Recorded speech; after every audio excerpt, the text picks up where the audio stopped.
ওদালগুৰিৰ তিনিখন গাঁও বনাঞ্চলত অন্তৰ্ভুক্তক লৈ এতিয়া আতংকৰ সৃষ্টি হৈছে। বনাঞ্চলত অন্তৰ্ভুক্তিৰ সিদ্ধান্ত ১ নম্বৰ ৪ নম্বৰ আমজুলি কুন্দৰবিল গাঁও আৰু অসমীয়া গুৰ্খা আদিবাসী বসতি প্ৰধান এই তিনিখন গাঁও বনাঞ্চলত অন্তৰ্ভুক্তকৰণৰ বাবে বন বিভাগে চলাইছে জৰীপ আৰু বনাঞ্চলত অন্তৰ্ভুক্তৰ পাছতে উচ্ছেদৰ অভিযান।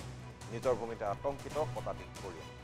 শীঘ্ৰে বন বিভাগৰ এই সিদ্ধান্ত বাতিলৰ দাবী কৰিছে ৰাইজে। এই সন্দৰ্ভত সতীৰ্থ শশাংক শৰ্মাৰ এক প্ৰতিবেদন আপোনালোকলৈ আগবঢ়াই আজিৰ জিলাৰ খবৰৰ পৰা মই দেওপ্ৰতিমে বিদায় লৈছোঁ। সমাগত বিটিআৰ নিৰ্বাচন আৰু বিটিআৰ নিৰ্বাচনৰ প্ৰাক মুহূৰ্ততে আচলতে ওদালগুৰি জিলাৰ তিনিখনকৈ যি ৰাজহ গাঁও, এই ৰাজহ গাঁও আচলতে যি সংৰক্ষিত বনাঞ্চল, এই সংৰক্ষিত বনাঞ্চলত আচলতে ৰূপান্তৰিত হ'বলৈ গৈ আছে। NB নিউজৰ প্ৰতিগৰাকীয়ে দৰ্শকে দেখিছে, এয়া হৈছে যি ওদালগুৰি জিলাৰ আমজুলি গাঁও আৰু আমজুলি গাঁৱৰ গোটেই গাঁওবাসী আচলতে ওলাই আহিছে। মোৰ কেমেৰা সহযোগে কিছু দৃশ্যাংশ দেখুৱাইছে।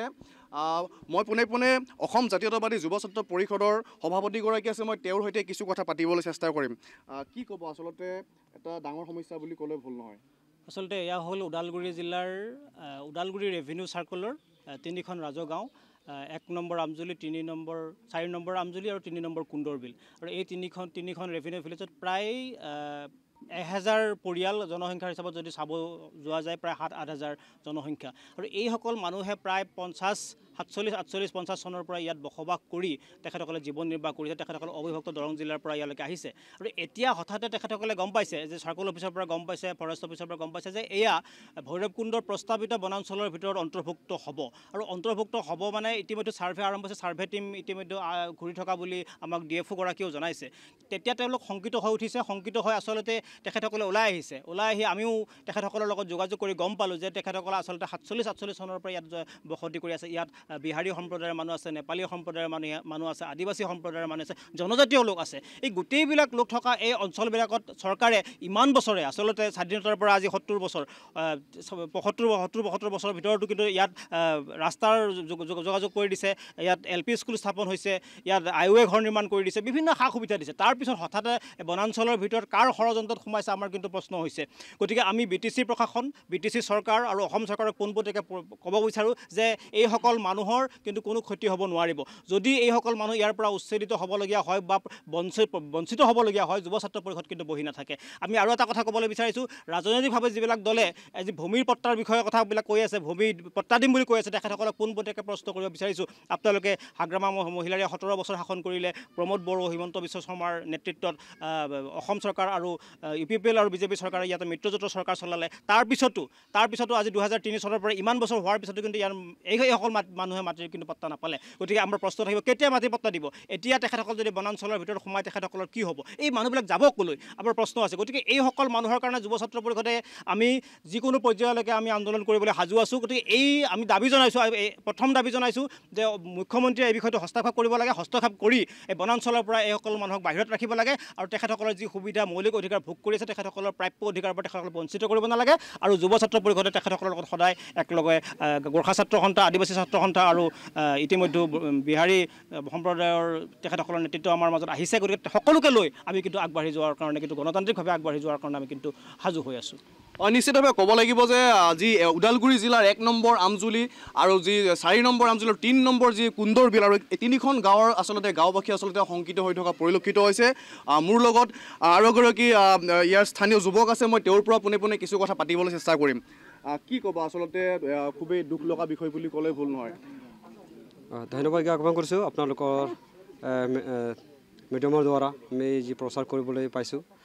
আমাৰ সঁচাকৈ বহুত দুখ লগা, আমি কষ্ট ভোগ কৰিছোঁ।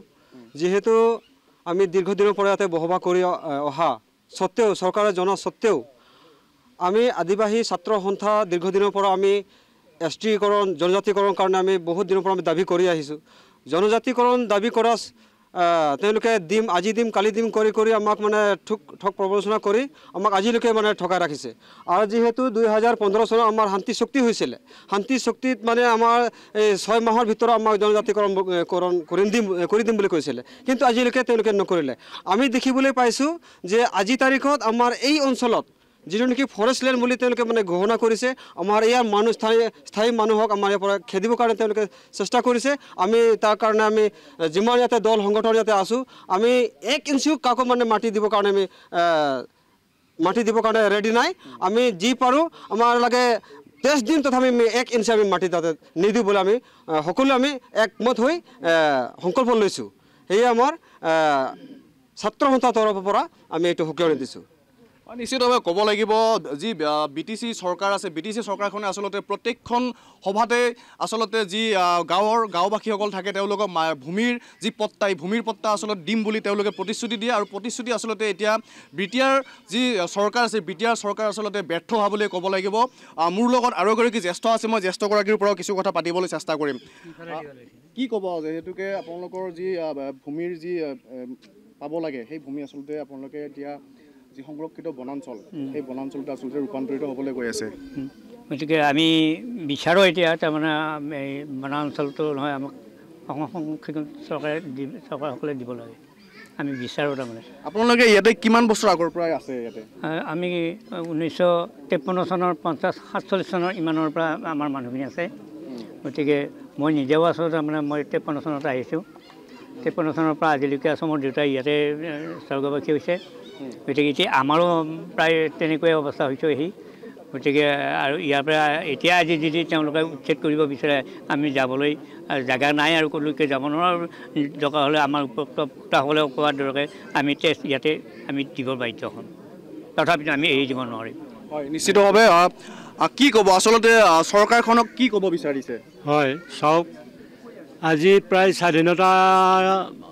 স্বাধীন হৈছিল ভাৰত আপোনাৰ 1947 চনৰ আগতে এই তিনিটা অঞ্চল যেনিবা 4 নম্বৰ আমজুলি 1 নম্বৰ আমজুলি আৰু 3 নং কুন্দৰবিল গোটেই অঞ্চলকেইটা ৰেভিনিউ ভিলেজ এতিয়া আমি আজি ইয়াত বসবাস কৰা প্ৰায় স্বাধীনতাৰ কিছু পিছৰ পৰা আমি ইয়াত দুই এঘৰকে মঙলদৈ অঞ্চলৰ পৰা বা বিভিন্ন ঠাইৰ পৰা আহি ইয়াতে বসবাস কৰি আমি জীয়াই আছোঁ আমি থকা দিনকেইটা এনেকুৱা সমস্যাৰ সন্মুখীন হৈছোঁ যাতে আমি মানে ক'বলৈ আপোনালোকক ভাষা নাই ইটোৰ পিছত সিটো আন্দোলনবিলাকৰ কথা বাদেই দিয়ক কিন্তু আমাৰ যিখিনি সমস্যা এই সমস্যা সমাধান কৰিবৰ কাৰণে প্ৰায় আজি কিছু বছৰ আগৰ পৰা যি চৰকাৰ আহিছে আমাৰ BTCত হাগ্ৰামা মহিলাৰী চৰকাৰ প্ৰমোদ বড়ো চৰকাৰ বৰ্তমান প্ৰমোদ বড়ো তাৰ আগত হাগ্ৰামা মহিলাৰী আছিল এতিয়া প্ৰমোদ বড়ো চৰকাৰখনক আপুনি কি আহ্বান জনাব আমি আহ্বান এইটোৱে জনাব বিচাৰিছোঁ আমাৰ ৰাইজৰ ফালৰ পৰা যাতে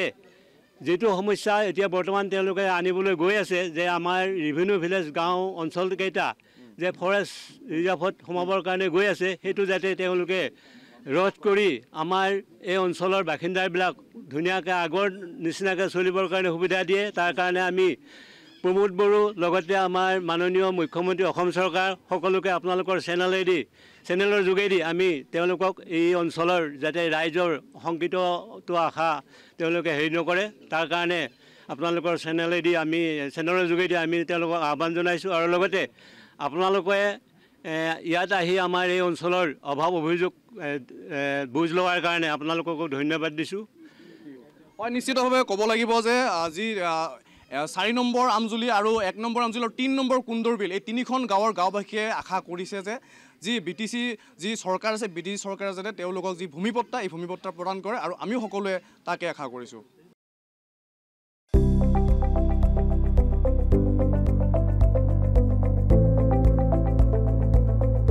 NB নিউজ সহজ সৰল ভাষাত নৱভাৰতৰ কথা